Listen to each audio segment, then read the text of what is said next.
ভোজে আর আশীর্বাদ পর্বে প্রথমেই বাবাইয়ের দাদাইকে দিয়ে আশীর্বাদ পর্ব শুরু করেছি আমরা। এরপর একে একে বড় ঠান, মেজ ঠান, ছোট ঠান সবাই একে একে বাবাইকে আশীর্বাদ করা শুরু করলো। আমাদের বাবাইকে দেখে নিশ্চয়ই বুঝতেই পারছো ও ঠিক কতটা আনন্দে আছে। সত্যি ভাবতে অবাকই লাগে। দেখতে দেখতে বাবাইয়ের 1টা বছর কমপ্লিট হয়ে গেল। কখন আর কিভাবে যে সময়গুলো পার হয়ে গেল কিছুই টের পেলাম না। খালি মনে হয় এই না কিছুদিন আগেও হলো।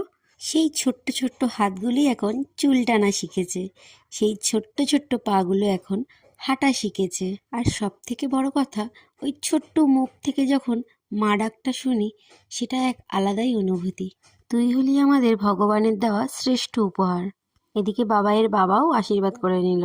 এরপরে একে একে বড় কাকাই, ছোট কাকাই, বড় পিপি, ছোট পিপি সকলের আশীর্বাদ করা কমপ্লিট। এবার বাবাইয়ের ছোট পিপি আর আমি মিলে এগুলো ডেকোরেশন করেছি। এবার কেক কাটার পালা।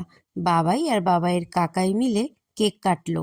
আমি যেহেতু একটু কাজে ব্যস্ত ছিলাম তাই বাবাইয়ের পিপি বাবাইয়ের জন্য দুধ বানিয়ে দিচ্ছিল।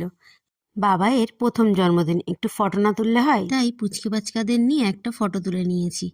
এরপরে ফ্যামিলি ফটো।